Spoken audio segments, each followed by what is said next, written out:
Hey there guys, how are you? Welcome back to another awesome video!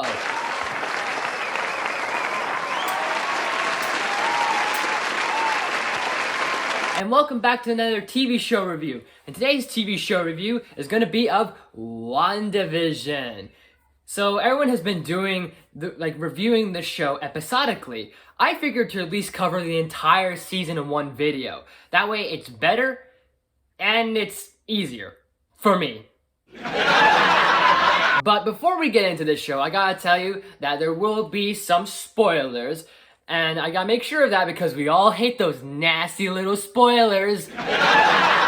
Anyways, here's a spoiler warning for you guys. Make sure you pause the video, go check out the show, and then come back, and then now you're all caught up, and we can talk about WandaVision.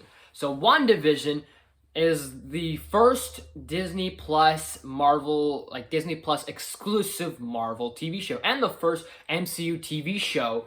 And we have our main two leads starring Wanda and Vision, and their little world that Wanda has created, this sort of reality filled with all sorts of sitcom references, from I Love Lucy to the Dick Van Dyke Show, Sabrina, Bewitched, I Dream of a Genie, The Office, Friends, The Odd Couple, Modern Family, and Malcolm in the Middle. All sorts of references in this show.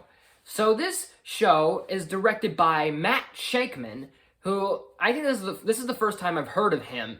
And either this is probably his directorial debut, or this is his first directorial debut in the MCU, whether it may be a TV show or just MCU in general. But I gotta say, no matter what it is about him, whether this is his first time directing in general, or this is his first time directing an MCU related property, or a TV show, or both, I gotta give him a lot of credit for pulling off some really interesting ideas, making this very unique, and this feels like something, this feels like a very, not risky show, but this feels like something different that we've seen from the MCU and from Marvel and from Disney in terms of their Marvel studios. And this is an interesting way to really start off your Phase 4. And not only that, but with all sorts of things that have been surfacing from this series. But the key things, our main two leads, are obviously the best things about this show. Not only is Elizabeth Olsen as Wanda Maximoff, aka Scarlet Witch, stunning and lovely and whatever else you can compliment her on, and she, honestly, I will say she is like a fine wine. She gets better with age. But in all seriousness, no, folks, she is really captivating. And I think this is probably her best performance, and I've seen her at so far. And she has come a long way, and I've really been a supporter of her Scarlet Witch for a long time, since Age of Ultron and even Civil War. But her performances, her roles, and her appearances in these movies have gotten better, and her performances have grown bigger and stronger, and this one is probably her best, along with Paul Bettany. I think the both of them are the best in this show. They are really fantastic, and they give really their best performances in this show. And them as a couple, as a relationship, I've always been a fan of Wanda and Vision since the comics and even before this show. And I'm still going to support them because it is very sweet and it's very genuine. And it also does tug on the heartstrings, especially when it gets closer to the end of the season. And in seeing them have the kids, having Tommy and Billy, aka Speed and Wiccan, is great to see and great to hear. Nice little nods to the comics right there. And them as a family unit is really perfect. And sure, I use that very loosely because obviously the family is a little bit shattered, but that happens with family hijinks. That there will be those moments that will crumble and they will break, and you'll have your off moments, but they still work together as a family, and family is forever, and that's their thing that they're going for, which is really good. It's really nice, it's really tender, it's sweet. Catherine Hahn is just having a fun blast as playing as Agatha Harkness, who we had a feeling she was going to be Agatha Harkness for a bit or so. I had a partial feeling, but it still was kind of like a good sort of surprise. All of a sudden, she just reveals that she is Agatha Harkness, and She is really, I would say she's not the best MCU villain out there. She might be up there in the top 20 MCU villains, but honestly, I still think she was a pretty good MCU villain. Definitely a better MCU villain than from previous ones we've seen. But either way, she's just having a grand old hoot as this villain. And then when, of course, the big thing that we've talked about here and there on this channel, and just you've probably seen on the internet, is that we see Evan Peters is back. We see Quicksilver. And technically, he's not Quicksilver. He's like a fake Pietro, a Fietro, if you will, sort of thing. Fietro. What kind of name's that? But anyways, all jokes aside there. It is actually kind of cool to see Evan Peters show up, even if he is not the real Quicksilver or the Quicksilver we wanted or the Quicksilver we expected or a character we did not expect or anything like that. I still think he was a delight to see. He was fun. It was great to see Evan Peters around. He probably enjoyed coming back to the Marvel Studios, probably just coming back to Marvel in general, and he had an opportunity to work with Disney, work with the MCU, and now who knows, maybe we could see more of him in other things. But point I'm trying to make is it was just probably a really great fun thing for Evan Peters to show up and just do this sort of role, even if it wasn't his Quicksilver. And the humor in this show, I will admit, it's not a nitpick for me, but I will admit, yeah, it does feel a little bit awkward at first with some of the jokes in the first few episodes, give or take, but I think that's the charm of this show, and this show has a lot of charm to it, and I think that's great, and it's definitely something different that Marvel's done. Like, yes, all the MCU movies have charm, but this is a show that just not only does it have a lot of the sitcom vibes and the laugh track and all these other things that it applies that has involving a sitcom or a TV show like that, but it has charm. Those sitcoms that I mentioned and referenced all had charm to them. They probably were a little bit clumsy, a little bit had hiccups, and they were a little bit awkward, but they had charm to that a little bit. So these awkward little moments, yeah, you might find awkward, but it at least applied charm to them. So I don't have anything wrong with the humor, because I like the humor no matter what. And I'm a fan of sitcoms. I love that they played with that little gimmick there of the whole sitcom like aesthetic with the different styles of sitcoms and the references, and like I said, all of them I even mentioned. And heck, there's probably references to ones that I don't even know about, and there's even ones that I probably didn't even think of, like the Brady Bunch, for example. And seeing these two in a show like this, it's pretty funny, to be honest. And not only that, but it brought a lot of heart. This show definitely brought a lot of heart, and it brought a lot of emotion, and it actually had some pretty good intense scenes. Like later on, like halfway in the middle, like towards the end of the show, towards the end of the season, like probably the halfway mark of the season, it gets a little more intense and a little more emotional. And some of them start feeling more like MCU-esque, which is not a problem. I actually kind of like that the last two episodes and even the finale feel like MCU-esque, like sort of like TV shows or episodes or almost like movies, which I thought was interesting, like that combination. Like you start off with the sitcom sort of element in this one little bundle, and then the MCU like sort of feel in this bundle, which made a really good package. I thought that was kind of nice. And like I said, this brought a lot of heart and a lot of emotion, especially with the trauma that Wanda's gone through. I mean, she had lost her parents at a young age, she lost her brother, and she lost her fiance, and that she's not, and you can almost kind of say that she's harking back to nostalgia, and that she's relying on nostalgia, and that's what's keeping her insane, is the memories she has and this sort of like false reality. And I can relate to that too, almost. Not in the sense of how Wanda made this false world, but the idea of losing a family member or losing a loved one, someone important to you in your life, gone from existence, whether that be actually gone from the real world or just not with you and they're somewhere else, or they're far apart, or you go your separate ways, whatever it is. I could relate to that. I can feel that emotion, and I wind up crying a little bit actually towards the end, feeling that moment. Aww. So, and it tugs the strings even more when the whole world that Wanda created eventually has to basically dissolve and revert back to normal.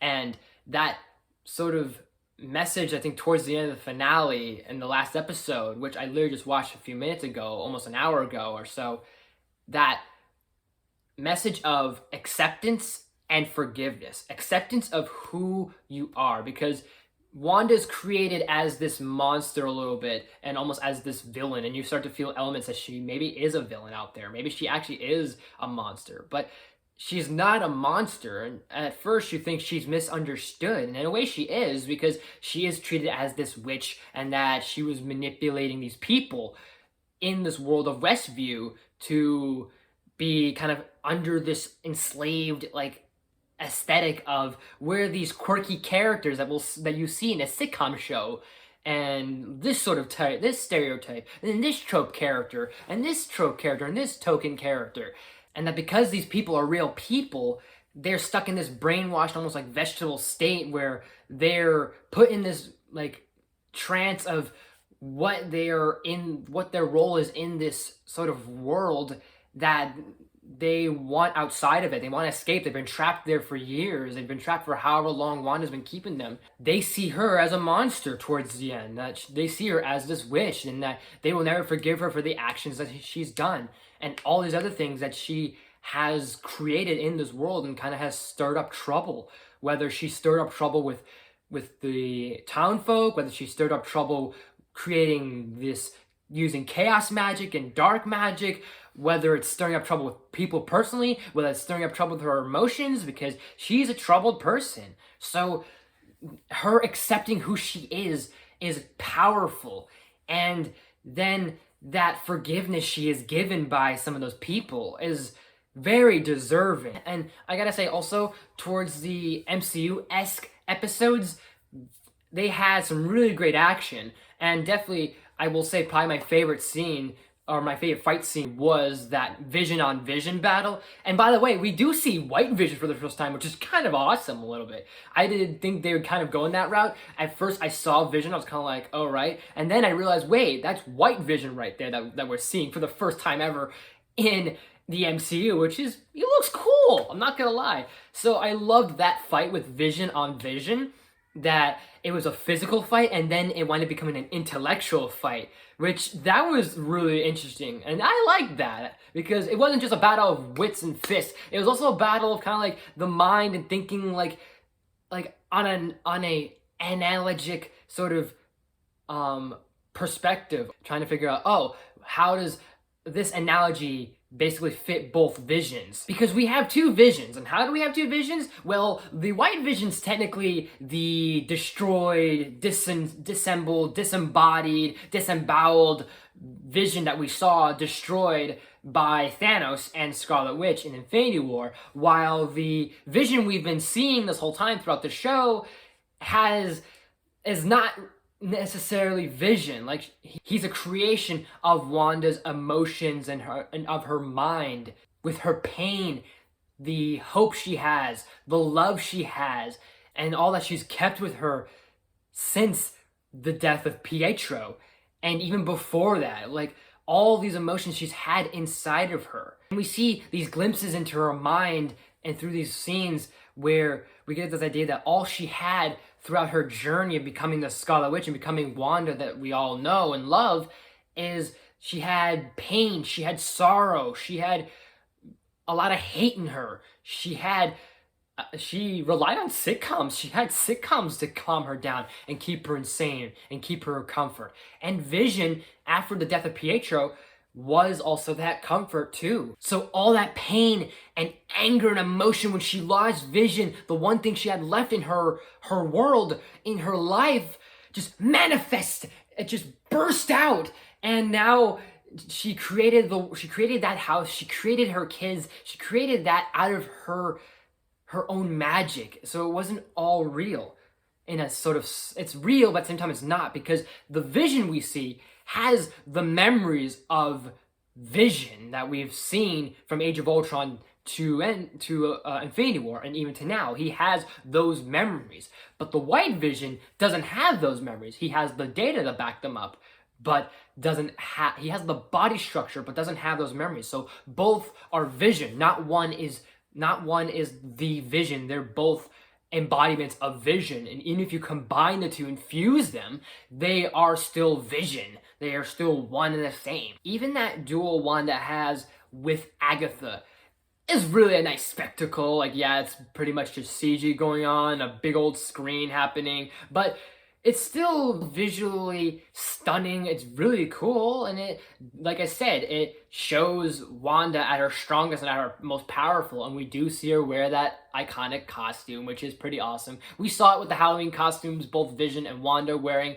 them, which I was excited to see. That was really awesome. And even seeing that in the trailer, that was really cool. But seeing them actually in the show was really fun for me, and it put a big smile on my face. But when she actually wore the suit and actually put on that outfit when she's fighting Agatha, it was not only a really cool outfit, and they really brought that to life, but also it added more emphasis to her being acceptant of who she is and what her actions have done to herself and to this world, this little like bubble, this Westview that she's created. Speaking of Agatha Harkness, besides her and Quicksilver and the White Vision, we do see other characters and we do hear other references of other characters that were from the comics and previously in the MCU. We do see Monica Rambeau, which is really cool.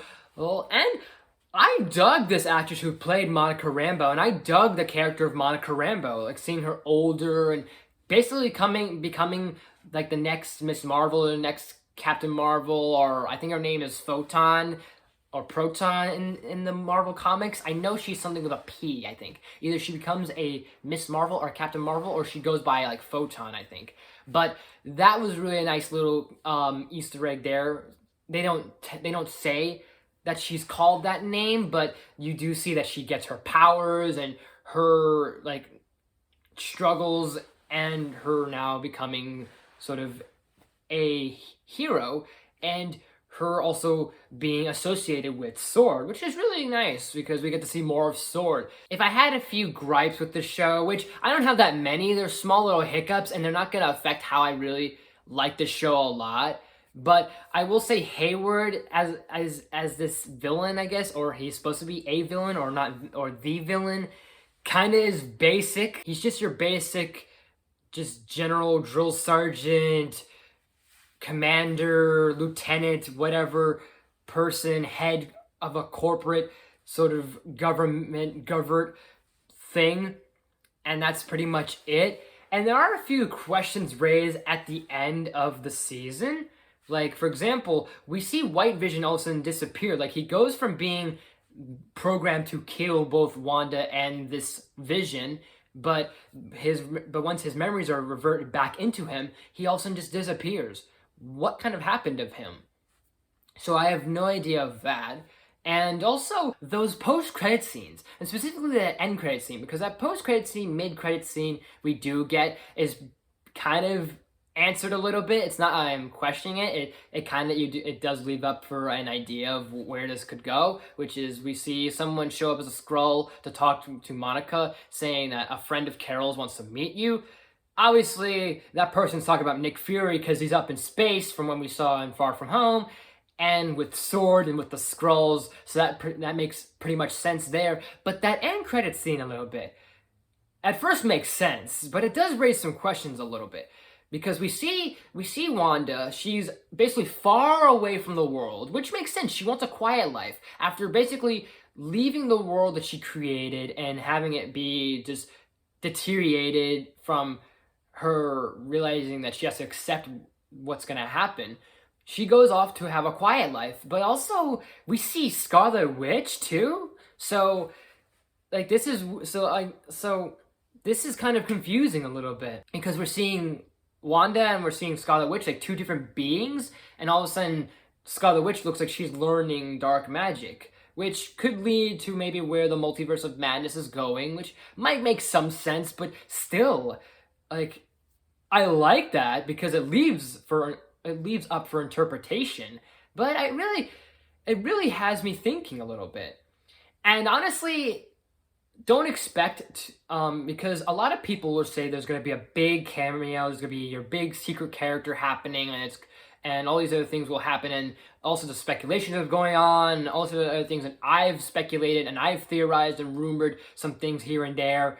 I wouldn't get your hopes up that there won't be no Magneto, no Wolverine, no Professor X, no Ghost Rider, no Mephisto, no Doctor Strange, no Nightmare, no Spider-Man, whether it's Tom Holland, Tobey Maguire, Andrew Garfield, any other character you can think of that people have rumored or speculated or theorized or rumored.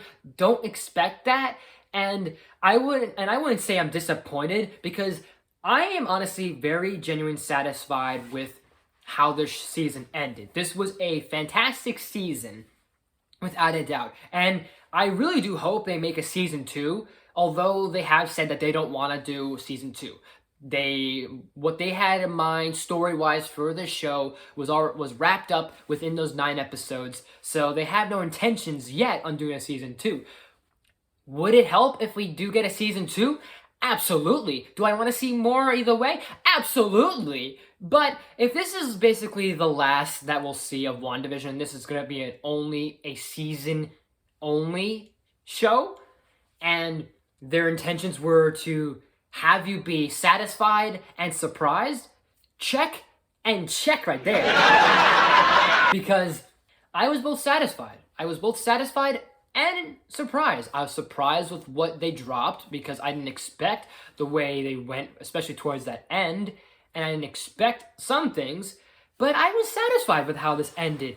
And if this was our only season of WandaVision, then I think this was definitely a very satisfying wrap-up, a very satisfying cap on the bottle, icing on the cake, because from start to finish, I enjoyed this show a lot. I love this show a lot. And not only because I was fans of both Wanda and Vision from the get-go, and maybe Marvel is harking on that, hey, you gotta rely on those movies and rely on those characters that you saw before the show. But even if Marvel is relying on that, and you have to rely on what you already know of these characters, does not matter to me, because I knew this show was going to be great. I know not a lot of people thought this would be good, this would be fantastic, but from that first trailer we saw, and from this announcement of WandaVision, seeing these two have a show together is great, and the ideas around it, even before the show happened, the ideas of what is going on with Wanda and Vision, how is Vision existing in this world, and also the speculation, and also to basically mysteries involved and suspicions. But even that aside, this is just a fantastic show. I've been fans of these characters since the comics. I may not have read every single comic associated with these characters, but I've been big fans of them for a long time, and a big fan of their MCU counterparts, and knowing this show was going to be something special and something unique, gladly satisfied and gladly enjoyed and loved every single episode, every single laugh, every single moment, scene, performance, whatever it was. I enjoyed every moment of this show. So I'm going to give WandaVision Season 1 on a scale of 1 to 10, I'm giving it a 10 out of 10. So those are my thoughts on WandaVision Season 1. Let me know in the comments below, what do you think of WandaVision Season 1? Do you like it? Do you hate it? Let me know in the comments below. Also, let me know in the comments, what do you think your thoughts on if they should have a Season 2 or not? And if you do think they should have a Season 2, what should be the plot of Season 2? I'll explore that later, maybe in another time, or maybe in another video. But as always, guys, thank you so much for watching. If you like this video, please smash the like button. If you're new to my channel, please subscribe. I do awesome videos every day, if not every week. And make sure you ring that bell to be notified. I do new videos every day, if not every week. Make sure you share the video with family and friends, all that good stuff and more. And leave some suggestions in the comment section as well. You name it, I'll look into it as soon as possible. And make sure to check out my previous TV shows I've done before, and my latest videos, everything else I've done with reviews and with unboxings, with top 10s. And make sure you check out my last video, which was a live stream I did, talking about updates and big announcements for the channel and more. And look out for more big things happening for this channel, and a lot of other projects happening as well. Thank you guys so much for watching, and I will see you next time.